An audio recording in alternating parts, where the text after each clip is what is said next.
Bom dia, alunas e alunos de Direito Internacional Penal.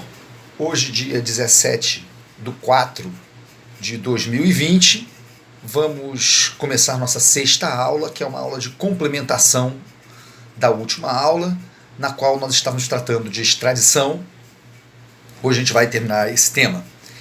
É importante que vocês tenham à mão os slides, né? Que vocês abram aí no computador de vocês os slides, que a gente vai dar aula em cima desses slides, e que tenham à mão também o Estatuto do Migrante, que vem a ser a Lei 13.445 de 2017. Ao final da aula passada, nós estávamos trabalhando o princípio da não devolução, mas a gente não conseguiu terminar esse assunto. Não devolução, um princípio segundo o qual, no caso de crime político, uma pessoa não deve ser devolvida ao seu país, ao país de origem, onde esse crime político foi perseguido, e principalmente se for entendido que essa pessoa está sendo vítima de uma perseguição política, quando é possível que o país que está na posse, aonde se encontra a pessoa em questão, conceda os institutos ou do asilo ou do refúgio. Então a gente já viu na aula passada que há uma relação de prejudicialidade entre os institutos do asilo e do refúgio e a extradição, porque a ideia é que, se foi concedido o refúgio ou o asilo, entendeu-se que aquela pessoa estava sendo perseguida politicamente, então seria totalmente contrário ao sistema de proteção aos direitos humanos que esse país que concordou que aquela pessoa estava sendo vítima de uma perseguição devolvesse essa pessoa para o seu algoz, né? Então a gente já viu que no Brasil nós somos signatários da Convenção, só um momentinho, aqui ó, da Convenção das Nações Unidas relativas ao Estatuto do Refugiado, uma convenção da ONU de 1951. Estamos aqui no nosso slide 18, tá? E temos também a Lei 9474 de 1997, que é conhecida como Estatuto dos Refugiados no Brasil, tá?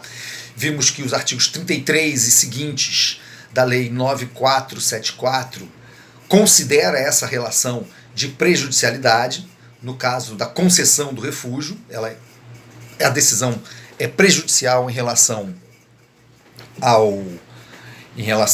à extradição. E vimos também que, com o novo Estatuto do Migrante, o artigo 82, inciso 9, chega a considerar que a concessão do refúgio é caso de indeferimento da extradição. Vimos como a situação foi tratada no caso Cura Camilo. Inclusive, no caso Cura Camilo, a gente tem aí no slide 20, a gente tem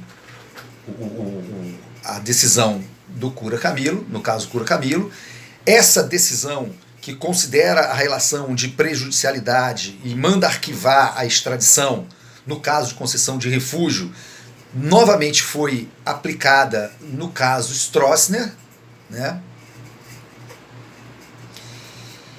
E depois a gente vai para o caso Cesare Battisti, que é um caso bastante rumoroso e juridicamente muito rico, que remete a outras situações, como, por exemplo, a questão do crime de terrorismo, né? O crime de terrorismo ele é muito discutido. Há uma grande dissensão ideológica em torno do crime de terrorismo, porque a ideia do terrorismo, inicialmente, ela vai aparecer como uma estratégia de grupos anárquicos no início do século XX, que procuram fazer dessas operações uma estratégia política.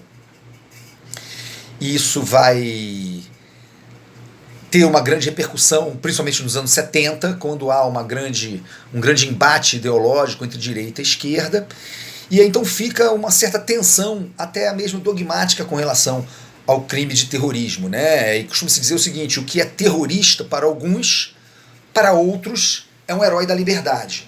Então, se a gente pegar, por exemplo, uma figura como Che Guevara, o Che Guevara, ele, dependendo da posição ideológica de cada um, o Che Guevara vai ser visto como um herói ou como um terrorista. Então essa tensão sempre existe, então na verdade a gente vai ver aí que posições que são posições jurídicas, muitas vezes escondendo posições ideológicas, né? E o caso César Battisti é bem emblemático disso, né? Vamos tentar fazer um breve discurso fático sobre o que aconteceu no caso César e Battisti e falar um pouquinho do direito também, né? Bem, o Battisti ele integrou um grupo de extrema esquerda italiano que operava ao lado dos famosos Brigadas Vermelhas, né? Que foram esses Brigadas Vermelhas, eles sequestraram o primeiro-ministro italiano na época, que era o Aldo Moro, e eles tinham alguns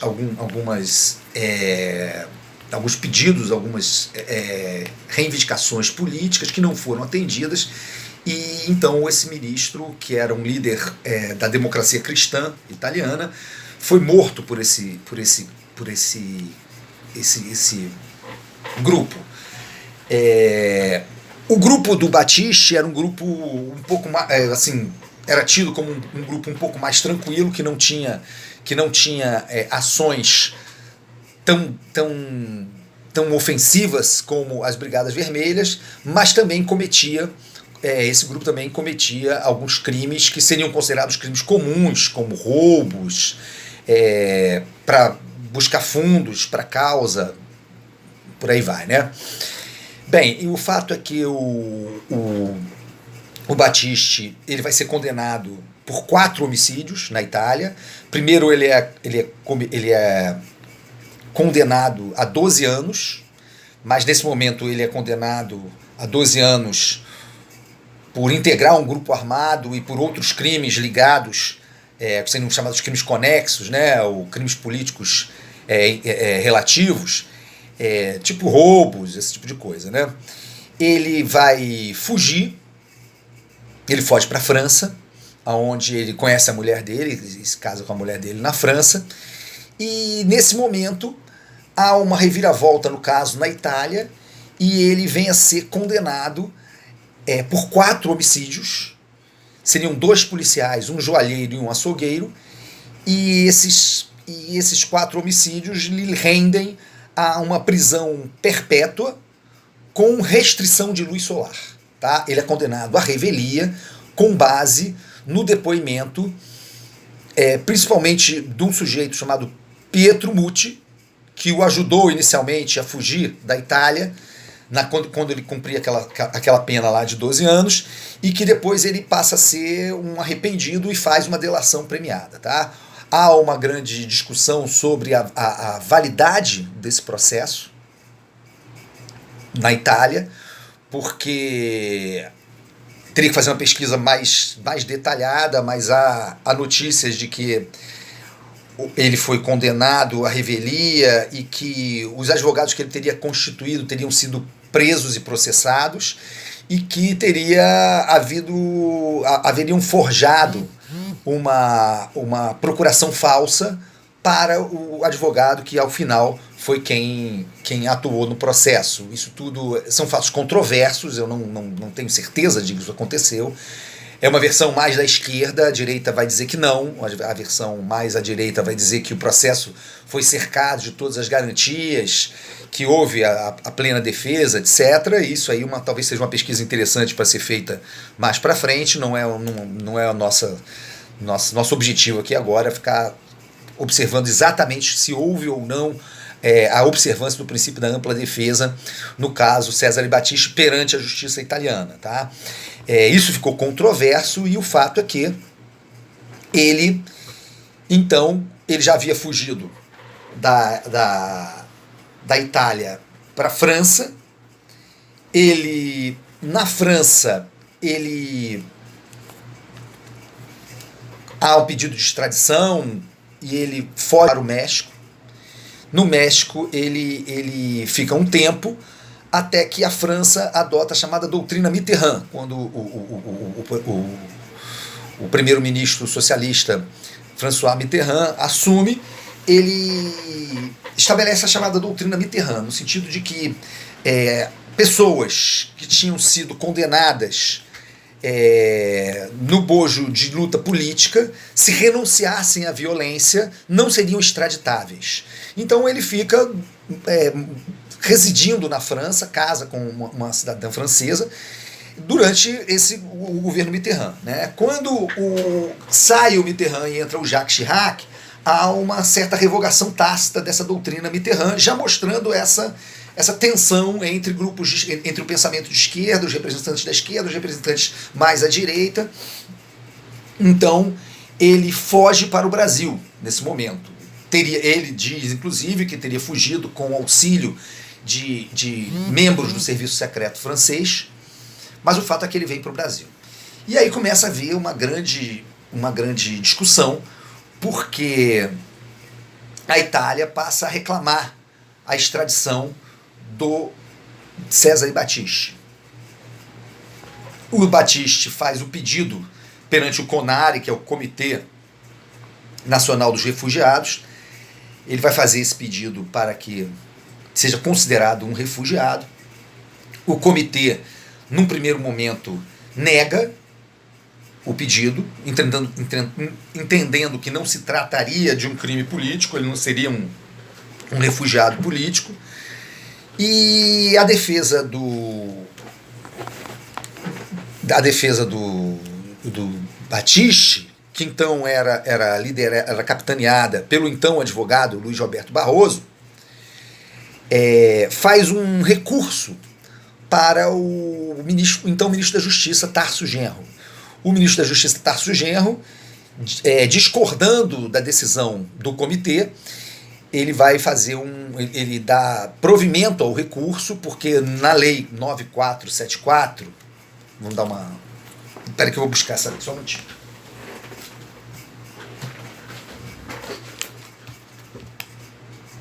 Porque na lei 9474 é previsto um recurso da decisão do CONARE para o ministro da Justiça. Vamos dar uma olhada aqui, se eu consigo ler para vocês. Acho que é o artigo 29. Só um momentinho para eu achar aqui.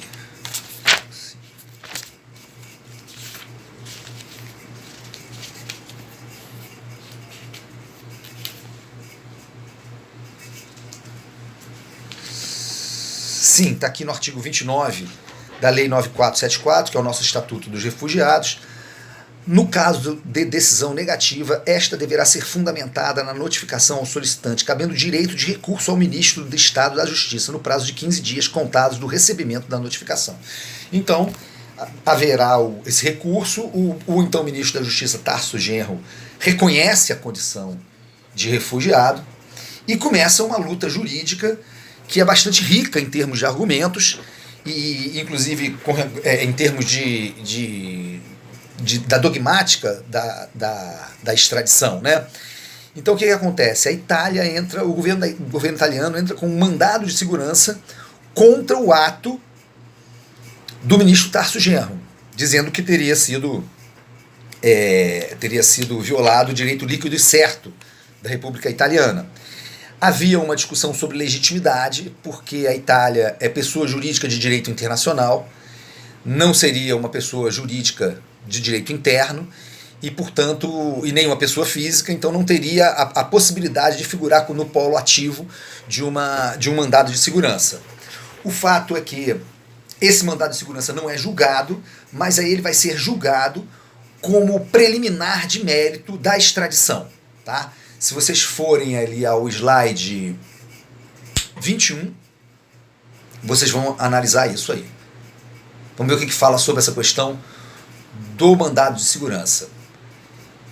A extradição passiva, refúgio ao extraditando, fato excludente do pedido, concessão no curso do processo pelo ministro da Justiça em recurso administrativo.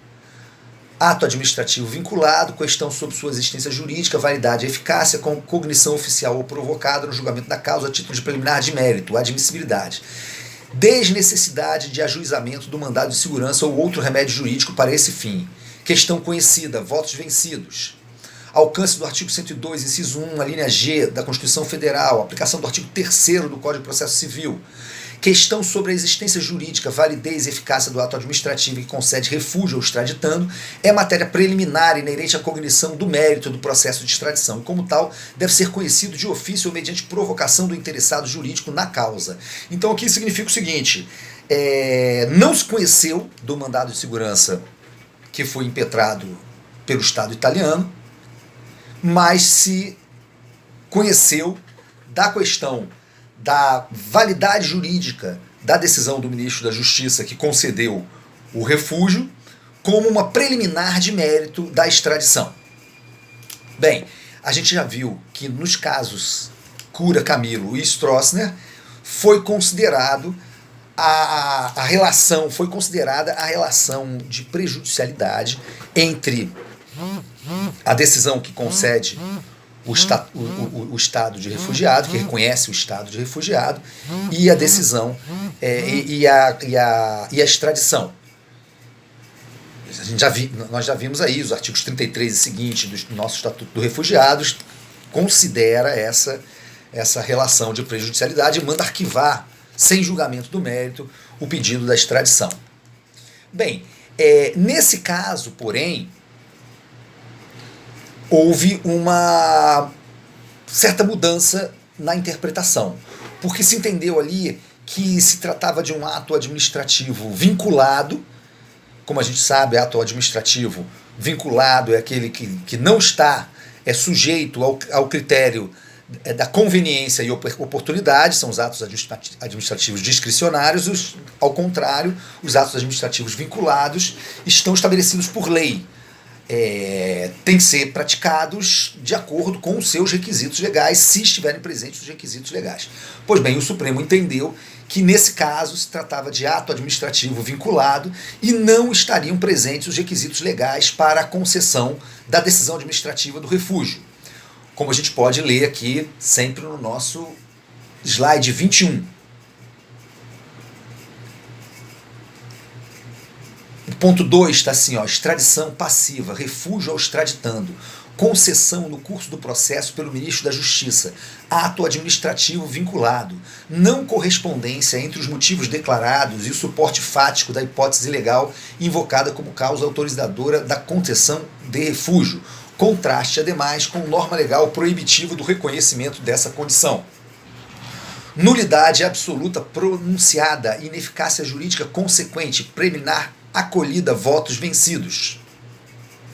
Inteligência dos artigos 1º, inciso 1 e 3º, inciso 3 da Lei 9474 de 1997, artigo 1º F do Decreto 50.215 de 1961, que regulamenta o Estatuto dos Refugiados, artigo 1º, inciso 1 da Lei número... Peraí que agora tem que mudar de slide... 8072 de 1990, artigo 168, parágrafo único do Código Civil e artigo 5º, inciso 40 da Constituição Federal. Eventual nulidade absoluta do ato administrativo que concede refúgio ao extraditando deve ser pronunciada mediante provocação ou de ofício no processo de extradição, e é exatamente isso que foi feito. Tá? Por maioria de votos, o Supremo Tribunal Federal entendeu que, por anular o decreto de concessão da extradição ao César Battisti, e abriu caminho para o julgamento do mérito do pedido de extradição feito pelo governo italiano, pelo Estado italiano. Bem, aí o que vai acontecer? É julgado o mérito, o Supremo Tribunal Federal entende que não se trata de crime político e que, portanto, seria possível deferir a extradição. Vou ler aqui, mas é sempre bom que vocês leiam aí nos slides de vocês. Agora já estamos no slide 22, Aqui, extradição, é o ponto 3 do acórdão. Extradição passiva, crime político, não caracterização. 4 homicídios qualificados cometidos por membro de organização revolucionária clandestina, prática sob império e normalidade institucional de Estado Democrático de Direito, sem conotação de reação legítima contra atos arbitrários ou tirânicos, carência de motivação política, crimes comuns configurados, preliminar rejeitada, voto vencido. não configura crime político para fim de obstar o acolhimento de pedido de extradição, homicídio praticado por membro de organização revolucionária clandestina, em plena normalidade institucional de Estado democrático de direito, sem nenhum propósito político imediato ou conotação de reação legítima a regime opressivo. 4. Extradição passiva, executória, pedido fundado em sentenças definitivas condenatórias por 4 homicídios. Crimes comuns, refúgio concedido ao extraditando, decisão administrativa baseada em motivação formal de justo receio de perseguição política, inconsistência, sentenças proferidas em processo que respeitaram todas as garantias constitucionais do réu, ausência absoluta da prova de risco atual de perseguição, mera resistência à necessidade de execução das penas. Preliminar repelida, voto vencido, interpretação do artigo 1º, inciso 1 da Lei 9474/97, aplicação do item 56 do Manual do Alto Comissariado das Nações Unidas. Não caracteriza a hipótese legal de concessão de refúgio consistente em fundado receio de perseguição política, o pedido de extradição para regular execução de sentenças definitivas de condenação por crimes comuns, proferidas com observância do devido processo legal, quando não há prova de nenhum ato capaz de justificar receio atual de desrespeito às garantias constitucionais do condenado. Bem, então, por maioria de votos, foi entendido que não se tratava de um crime político e que seria possível a extradição. Continuando, aí já no ponto 5 da decisão, né, que está lá agora no nosso slide 23, ele vai falar um pouquinho agora sobre requisitos formais do pedido, né? Extradição, pedido, instrução, documentos vazados em língua estrangeira, autenticidade não contestada, tradução algo deficiente, possibilidade, porém, de ampla compreensão. Defesa exercida em plenitude, defeito irrelevante, nulidade inexistente, preliminar repelida, precedentes, inteligência do artigo 80, parágrafo 1º da Lei 6815 de 1980. Eventual deficiência na tradução dos documentos que vazados em língua estrangeira instrui pedido de extradição, não torna inepto, se não compromete a plena compreensão dos textos e o exercício do direito de defesa. Aqui o que a gente está vendo é que a defesa, com base no artigo 80, parágrafo 1º da revogada, que na época não estava revogada, né? Atualmente foi revogada pelo Estatuto do Migrante, mas na época estava vigente o Estatuto do Estrangeiro, Lei 6815 de 1980, a defesa questiona um vício formal. A tradução dos documentos da República Italiana não estariam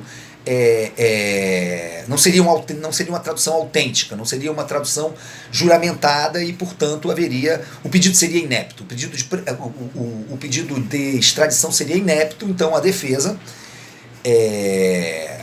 comandada então pelo hábil advogado Luiz Roberto Barroso, faz a preliminar de inépcia do pedido de extradição, preliminar essa que foi negada pelo Supremo Tribunal Federal.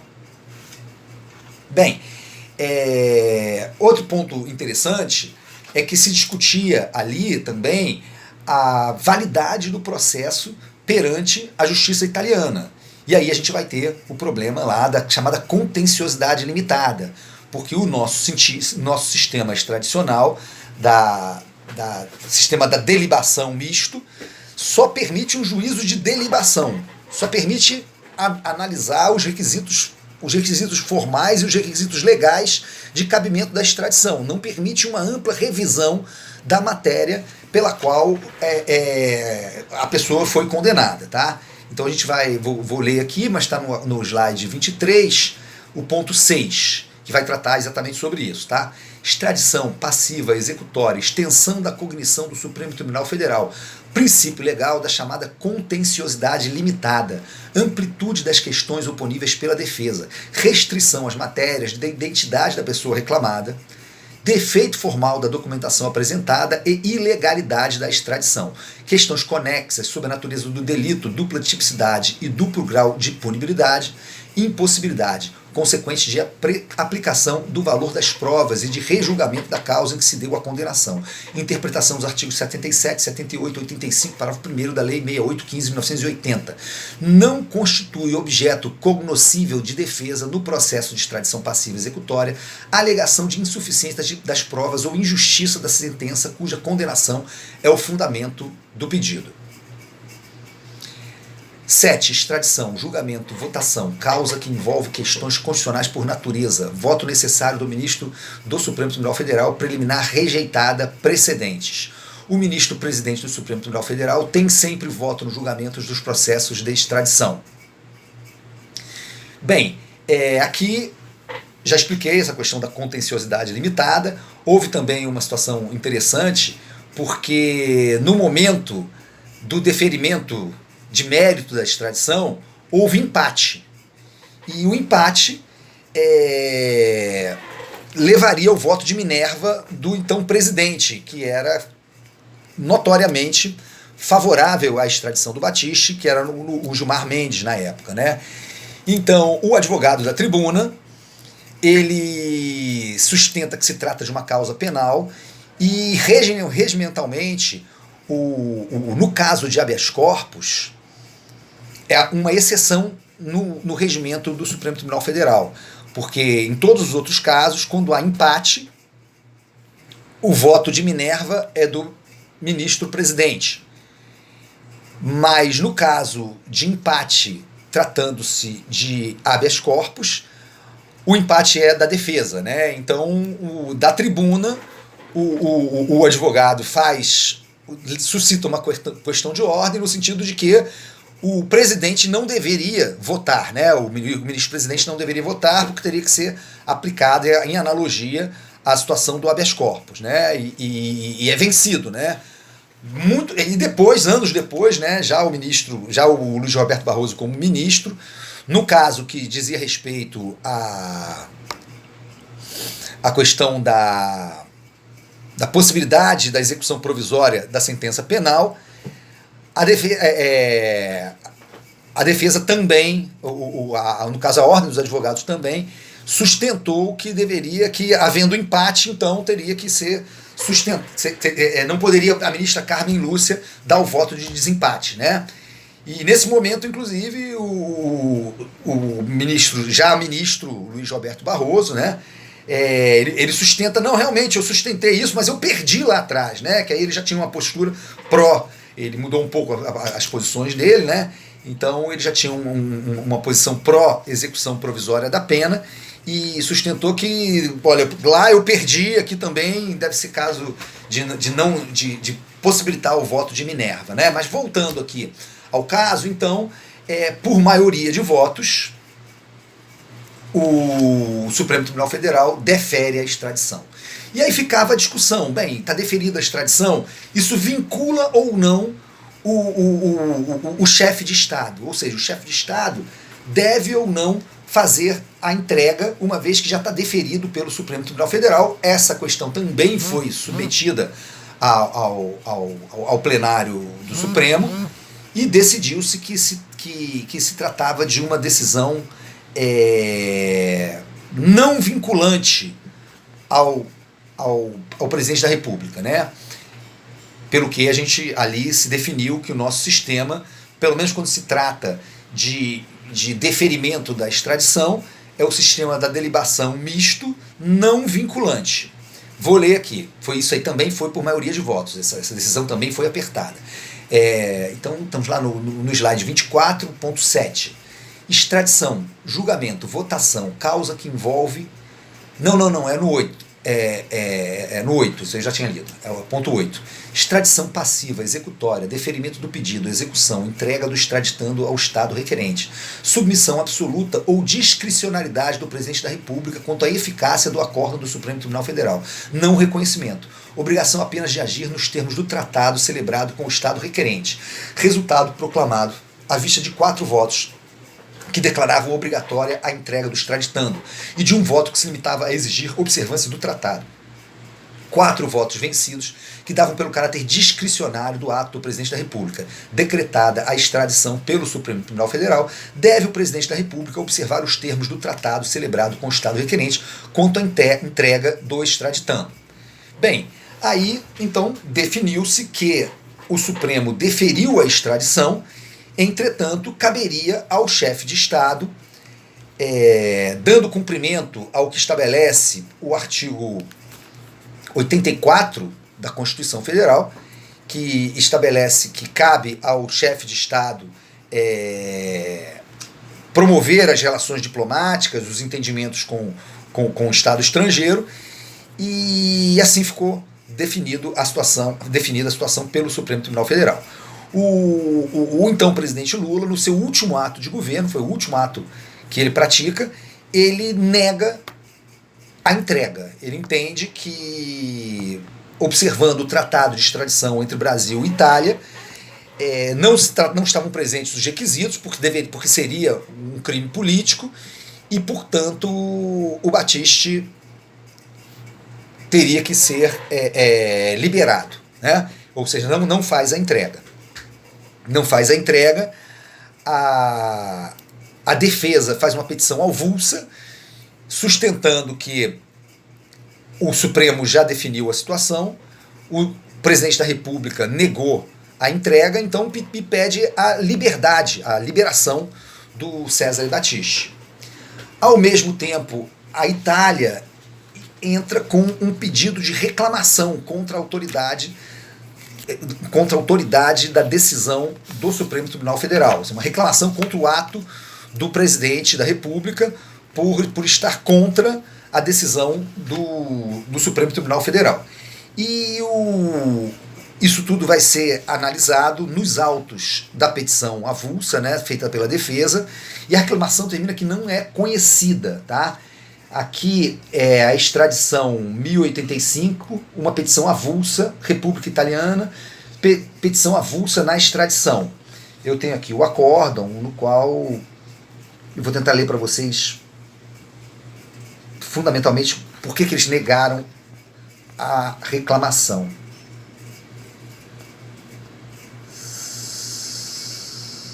Reclamação, petição avulsa em extradição, pedido de relaxamento de prisão negativa pelo presidente da República de entrega do extraditando ao país requerente, fundamentado em cláusula do tratado que permite a recusa à extradição por crimes políticos, decisão prévia do Supremo Tribunal Federal, conferindo ao presidente da República a prerrogativa de decidir pela remessa do extraditando, observados os termos do tratado, mediante ato vinculado, preliminar de não cabimento da reclamação ante a insindicabilidade do ato do presidente da República, procedência, ato de soberania nacional exercida no plano internacional pelo chefe de Estado, artigos 1º, 4º, inciso 1 e 84, inciso 7 da Constituição da República, ato de entrega do extraditando, inserido na competência indeclinável do presidente da República, lide entre Estado brasileiro e Estado estrangeiro, incompetência do Supremo Tribunal Federal, descumprimento do tratado a caso existente, que deve ser apreciado pelo Tribunal Internacional de Haia, papel do pretório excelso no processo de extradição, sistema belga ou da contenciosidade limitada, limitação cognitiva do processo de extradição, análise restrita apenas aos elementos formais da decisão do Supremo Tribunal Federal, que somente vincula o presidente da República em caso de indeferimento da extradição, a ausência de executoriedade de eventual decisão que impõe ao chefe de Estado o dever de extraditar, princípio da separação dos poderes, extradição como ato de soberania, identificação do crime como político traduzido em ato igualmente político, interpretação da cláusula do diploma internacional que permite a negativa da extradição, abre aspas. Se a parte requerida tiver razões ponderáveis para supor que a pessoa reclamada será submetida a atos de perseguição, capacidade institucional atribuída ao chefe do Estado para proceder à valoração da cláusula permissiva do diploma internacional, vedação à intervenção do judiciário na política externa brasileira, artigo 84, inciso 7 da Constituição da República. Então, o que se decide? Se decide que o Battisti deveria ser solto, e porque se tratava de um ato de soberania, o caso a recusa da entrega, não cabia ao Supremo Tribunal Federal conhecer dessa discussão, porque era um ato de soberania e eventual violação ao tratado teria que ser analisado pela Corte de Haia e não pelo Supremo Tribunal Federal. Então, naquele momento, o Battisti é solto e não é conhecida a reclamação da República Italiana. Bem, aí o que vai acontecer? Começa a haver a questão do impeachment da presidente Dilma, ocorre uma mudança do governo, assume o vice-presidente Michel Temer, que vai fazer o deferimento da entrega. Ele faz um decreto no qual ele concede, já com base, levando em consideração que o Supremo Tribunal Federal havia deferida a extradição, então ele determina que o Cesare Battisti seja extraditado e entregue ao Estado italiano. Nesse momento, o Battisti foge para a Bolívia, e na Bolívia ele é preso com auxílio de policiais federais brasileiros e agentes da Interpol. Na Bolívia, aí surge uma discussão. Inicialmente, a Bolívia deveria extraditar, deveria mandar o Battisti para o Brasil, da onde ele veio refugiado, da onde ele saiu refugiado e entrou na Bolívia sem os documentos necessários, né? Porque aí ele faz um pedido de refúgio na Bolívia, esse pedido é negado. Então aí ficam abertas as portas para que a Bolívia devolvesse ao Brasil o Cesare Battisti. Só que se a Bolívia devolvesse ao Brasil o Cesare Battisti e o Cesare Battisti fizesse a extradição para a Itália, como a gente já viu, a nossa lei ela veda que uma pessoa seja extraditada para cumprir pena de prisão perpétua, porque nossa Constituição não aceita prisão perpétua, né? Então seria uma hipótese em que o Estado italiano deveria se comprometer perante o Estado brasileiro a não aplicar a prisão perpétua e dar uma prisão de máximo de 30 anos. Aí o que vai acontecer? Na Bolívia, eles então resolvem. Foi um tipo de deportação, porque na verdade não houve um pedido formal de extradição. Eles entenderam que ele entrou de maneira ilegal no território boliviano, e então eles simplesmente deportaram. Na verdade, o nome também não é nem deportação, há uma certa inconsistência jurídica com relação a essa decisão. Não ficou bem claro exatamente se eles estavam extraditando ou se eles estavam deportando. Na verdade, era quase como se fosse uma extradição de fato, né? O fato é que ele foi entregue, ele foi colocado num avião e esse avião foi direto para a Itália, sem passar pelo Brasil. O Brasil lavou as mãos, né? Nesse momento a gente já tem o presidente Bolsonaro, que inclusive foi um dos temas da campanha eleitoral dele, que o Battisti seria extraditado, né, dentro desse fla-flu político que se instaurou a partir do impeachment da presidente Dilma, e assim a situação foi resolvida. Tá? Ele atualmente cumpre essa pena de prisão perpétua na Itália, e chegou por aqui a notícia de que ele teria admitido a prática desses homicídios e pedido desculpa às famílias. E aí também a gente não tem certeza absoluta se isso é uma fake news ou se realmente aconteceu essa retratação, poderia se dizer assim, por parte dele. E atualmente é história o caso Cesare Battisti, mas ele, como vocês viram, é um caso muito rico em que diversas questões atinentes à extradição foram levantadas nesse caso, né? Bem, vamos agora para o slide 25. No slide 25, tem aqui uma coisa que já foi falada, que são as chamadas condições para a concessão da extradição. A gente já viu que o Estatuto do Migrante ele tem algumas condições que eles chamam de condições negativas da extradição, né? Estão lá no artigo 82 da Lei 13.445 de 2017. Presente qualquer uma dessas condições, a extradição não poderá ser deferida. Tá?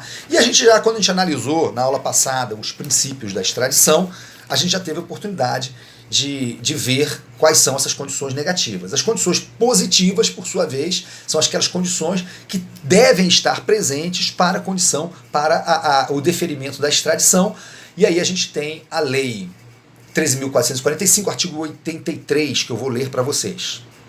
São condições para a concessão da extradição. Ter sido crime cometido no território do Estado requerente ou serem aplicáveis ao extraditando as leis penais desse Estado. E 2. Estar o extraditando respondendo a processo investigatório ou a processo penal ou ter sido condenado pelas autoridades judiciárias do Estado requerente a pena privativa de liberdade. Então são aqui as chamadas condições positivas da extradição.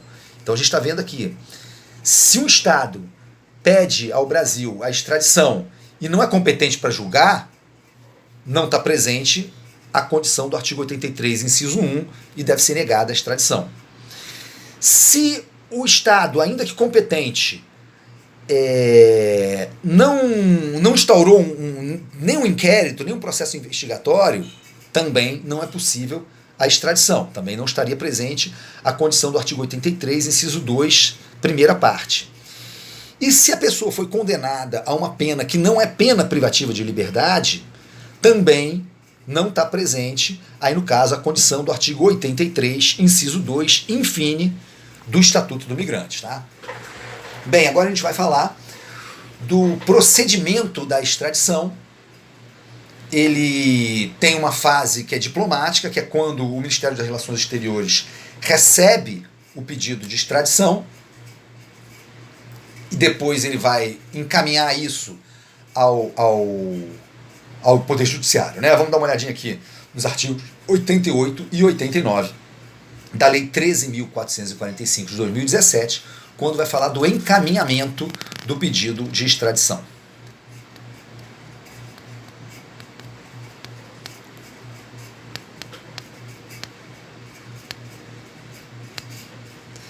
O 88, na verdade, fala do encaminhamento no caso da extradição ativa, né? A extradição passiva está no 89. O pedido de extradição originado de Estado estrangeiro será recebido pelo órgão competente do Poder Executivo e, após exame da presença dos pressupostos formais de admissibilidade exigidos nesta lei ou em tratado, encaminhado à autoridade judiciária competente. Parágrafo único. Não preenchidos os pressupostos referidos no caput, o pedido será arquivado mediante decisão fundamentada, sem prejuízo da possibilidade de renovação do pedido, devidamente instruído, uma vez superado o óbice apontado. Vamos ler aqui agora o artigo 90. Nenhuma extradição será concedida sem prévio pronunciamento do Supremo Tribunal Federal sobre sua legalidade e procedência, não cabendo recurso da decisão. Então, o pedido é recebido no Ministério das Relações Exteriores. Não tenho certeza absoluta se eu acho que chega pelo Ministério das Relações Exteriores e depois vai para o Ministério da Justiça, que faz faz a análise dos requisitos formais de admissibilidade. Se não estiverem preenchidos esses requisitos, o pedido é arquivado mediante decisão fundamentada, sem prejuízo da possibilidade de renovação do pedido, devidamente instruído, uma vez superado o óbice apontado. Quer dizer, é uma decisão administrativa que, uma vez cumpridos os requisitos formais de admissibilidade, normalmente isso de respeito à existência da tradução da decisão no Estado requerente, e a suficiência da documentação também, para que tenha certeza que se trata da mesma pessoa, isso aí pode ser sanado e aí poderá vir a ser encaminhado uma vez sanada essa falha. Né? Bem, aí depois a gente vai se observar o processamento no Supremo Tribunal Federal, tá? Que aí está no artigo 91. Temos que ver também a questão da prisão, porque normalmente, quando se trata de inquérito, né, de processo investigatório, a pessoa tem uma prisão preventiva decretada. Então eles remetem pela Interpol essa prisão preventiva e pedem que a pessoa seja presa para fins de processamento da extradição. Isso está nos artigos 84 e 86 do Estatuto do Migrante. Artigo 84. Em caso de urgência, o Estado interessado na extradição poderá, previamente ou conjuntamente com a formalização do pedido extradicional, requerer por via diplomática ou por meio de autoridade central do Poder Executivo prisão cautelar com o objetivo de assegurar a executoriedade da medida de extradição, que após exame da presença dos pressupostos formais de admissibilidade exigidos nesta lei ou em tratado, deverá representar a autoridade judicial competente, ouvido previamente o Ministério Público Federal. Parágrafo 1º. O pedido de prisão cautelar deverá conter informação sobre crime cometido e deverá ser fundamentado, podendo ser apresentado por correio, fax, mensagem eletrônica ou qualquer outro meio que assegure a comunicação por escrito. Parágrafo 2º. O pedido de prisão cautelar poderá ser transmitido à autoridade competente para extradição no Brasil por meio de canal estabelecido com o ponto focal da Organização Internacional da Polícia Criminal, Interpol, no país, devidamente instruído com a documentação comprobatória da existência da ordem da prisão proferida por Estado estrangeiro em caso de ausência de tratado, com a promessa de reciprocidade recebida por via diplomática. Parágrafo 3º. Efetivada a prisão do extraditando, o pedido de extradição será encaminhado à autoridade judiciária competente. Parágrafo 4º. Já falou sobre esse parágrafo na aula passada.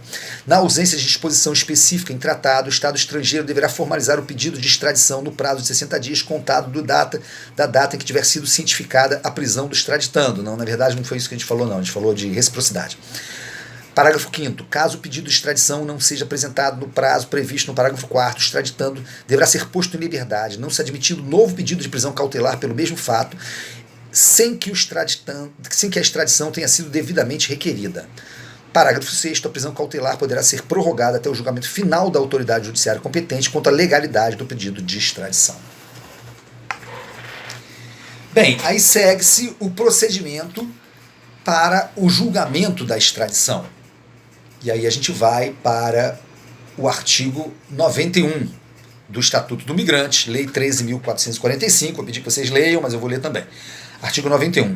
Ao receber o pedido, o relator designará dia e hora para o interrogatório do extraditando e, conforme o caso, nomear-lhe-á curador ou advogado, se não o tiver.